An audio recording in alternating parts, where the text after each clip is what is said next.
क्या आप भी YouTube पर यही सर्च कर रहे हैं कि how to cover syllabus in less time? आपके एग्जाम्स आने वाले हैं और आपने अभी तक पढ़ाई स्टार्ट भी नहीं करी है और अब आपको बस अपना सिलेबस जल्दी से कंप्लीट करना है ताकि आप एग्जाम में पास हो सको। इफ यस, देन आपने सही वीडियो पर क्लिक करा है। इस वीडियो के जरिए आप जान पाएंगे कि कैसे आप कम टाइम में भी अपना सिलेबस कंप्लीट कर सकते हैं और एग्जाम्स में अच्छा स्कोर कर सकते हैं। तो चलिए वीडियो को शुरू करते हैं। कम टाइम में ज़्यादा पढ़ने के लिए आपको ये 3 स्टेप प्रोसेस फॉलो करना है। ये 3 स्टेप प्रोसेस पर्सनली मैं भी यूज़ करती थी जब मेरे पास बहुत ज़्यादा सिलेबस होता था पढ़ने के लिए और टाइम बहुत कम। That's why I assure you, अगर आप इन तीनों टिप्स को फॉलो करते हैं देन डेफिनेटली आप कम टाइम में बहुत अच्छी पढ़ाई कर पाएंगे। आप एक इफेक्टिव और एफिशिएंट स्टडी कर पाएंगे। 3 स्टेप प्रोसेस को जानने से पहले एक चीज़ आपको और करनी है, वो है डोंट पैनिक। आपको पैनिक बिल्कुल भी नहीं करना है। माना बहुत सारा टाइम जा चुका है, लेकिन अभी भी आपके पास सफिशिएंट टाइम है जिसका इफेक्टिवली इस्तेमाल करके आप अपने सिलेबस को कंप्लीट कर पाएंगे। इसलिए आपको पैनिक करने की बिल्कुल भी ज़रूरत नहीं है। आपको चाहिए बस एक सही स्ट्रैटेजी जिसको इम्प्लीमेंट करके आपका जितना भी सिलेबस है आप उसको जल्दी कंप्लीट कर पाएंगे। शुरू करते हैं पहले स्टेप के साथ और वो है मिनिमाइजिंग योर सिलेबस। पहले स्टेप में आपको ये करना है कि आपका जितना भी सिलेबस है आपको उसे कट डाउन करना है। आपको उसमें से उन सारे टॉपिक्स को हटाना है, यानी जिनके एग्जाम में आने के चांसेस बहुत कम है या फिर उनका वेटेज बहुत कम है। लेट्स से आपका पेपर 100 मार्क्स का है, तो उस 100 मार्क्स में से वो टॉपिक आपके सिर्फ 1 या 2 मार्क्स कवर कर, ऐसे टॉपिक्स को आपको स्किप करना है। आई नो आपके मन में ये सवाल चल रहा होगा कि एग्जाम्स में 1 नंबर भी बहुत मैटर करता है। अगर हम ऐसे ही टॉपिक्स को स्किप करते गए देन डोंट यू थिंक कि हमारे लिए स्कोर करना मुश्किल होगा? लेकिन नहीं, ऐसा नहीं है। एंड इसके पीछे रीजन ये है कि हमारे पास टाइम बहुत कम है। अगर हम उन टॉपिक्स पर ध्यान देंगे जिनका वेटेज बहुत कम है देन हमारे पास इतना टाइम नहीं होगा कि हम इम्पोर्टेंट टॉपिक्स को पढ़ पाए, यानी कि वो टॉपिक्स जो एग्जाम में ज्यादा वेटेज के होते हैं। फॉर एग्जाम्पल, उनका एग्जाम में वेटेज 14 मार्क्स, 15 मार्क्स या उससे भी ज़्यादा है, देन हमें लास्ट मोमेंट पे इन्हें स्किप करना पड़ता है।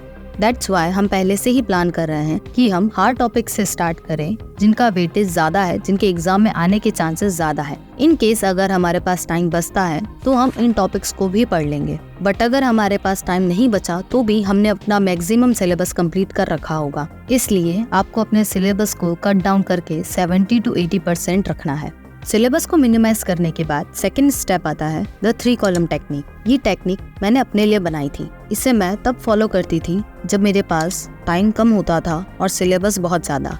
एंड आज इस टेक्निक को मैं आप लोगों के साथ शेयर कर रही हूँ, इसलिए इसे बहुत ध्यान से सुनिएगा। इस टेक्निक के अकॉर्डिंग मैं अपने टाइम को 3 हिस्सों में डिवाइड करती थी in the ratio of 50, 30 and 20। Let's say आपके एग्जाम में अब बस 1 महीना रह गया है, आपके पास सिर्फ 30 डेज हैं। आपको अपनी तैयारी इन 30 डेज के अंदर ही कंप्लीट करनी है और 3 कॉलम टेक्निक के अकॉर्डिंग आपको अपने इस टाइम को 3 हिस्सों में डिवाइड करना है, 50, 30 और 20।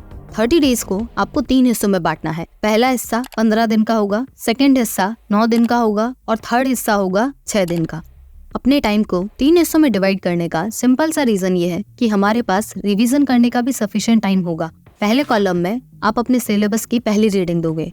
आपका जितना भी सिलेबस है आपको उसे अपने फर्स्ट कॉलम के टाइम के अंदर अंदर कंप्लीट करना है। आपको उसकी फर्स्ट रीडिंग उस ड्यूरेशन में कैसे भी करके कंप्लीट कर लेनी है। सेकंड कॉलम यानी 9 दिन, इन 9 दिनों में आपको अपने उस सिलेबस की सेकंड टाइम रीडिंग करनी है या यूं कहें उसका रिवीजन करना है। एंड ऐसा ही आपको थर्ड कॉलम में करना है, यानी लास्ट के 6 डेज में आपने अभी तक जितना भी पढ़ा है आपको उसे रिवाइज करना है। हम एक बार पढ़कर एग्जाम में अच्छा स्कोर नहीं कर सकते हैं, हमें रिवीजन भी करना पड़ता है। जब तक हम चीजों को रिवाइज नहीं करेंगे हम उसे भूल जाएंगे और हम एग्जाम में परफॉर्म नहीं कर पाएंगे। इसीलिए अगर हमारे पास कम टाइम भी है तब भी हमें रिवीजन के लिए सफिशिएंट टाइम देना होगा, ताकि हमने जितना भी सिलेबस पढ़ा है एटलीस्ट हमने उसे पूरे फोकस के साथ और बहुत अच्छे से तैयार करा है। ये 3 कॉलम टेक्निक मैं अपने हर एग्जाम्स में यूज करती थी एंड आई एम श्योर अगर आप भी इस टेक्निक को यूज करेंगे देन आप भी अपना सिलेबस टाइम से पहले कंप्लीट कर पाएंगे।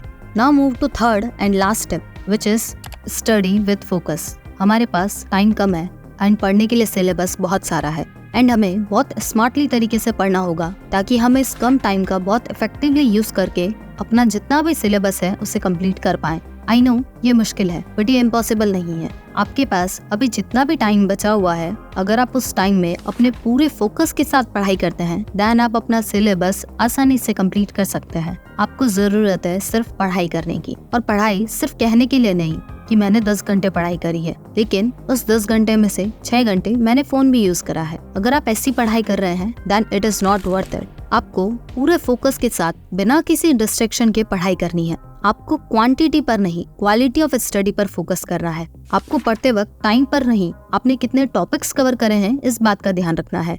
एट लास्ट मैं आपको यही बोलना चाहूंगी कि आपको ना पैनिक करने की जरूरत है और ना डरने की। आप कर सकते हैं। अगर आप एक सही स्ट्रेटेजी बनाते हैं एंड उसे इम्प्लीमेंट भी करते हैं, देन आप अपना सिलेबस टाइमली कंप्लीट कर पाएंगे। एंड ना सिर्फ कंप्लीट कर पाएंगे, आप एग्जाम में अच्छे रिजल्ट्स भी लाएंगे। आपको बस अपने ऊपर भरोसा रखना है। इस वीडियो में जितने भी टिप्स हैं, आप उन्हें फॉलो कीजिए एंड जो भी रिजल्ट्स आपको मिलते हैं कमेंट सेक्शन में लिखकर जरूर बताइएगा। I hope you like the video. मिलते हैं नेक्स्ट वीडियो में। Till then keep learning and keep smiling.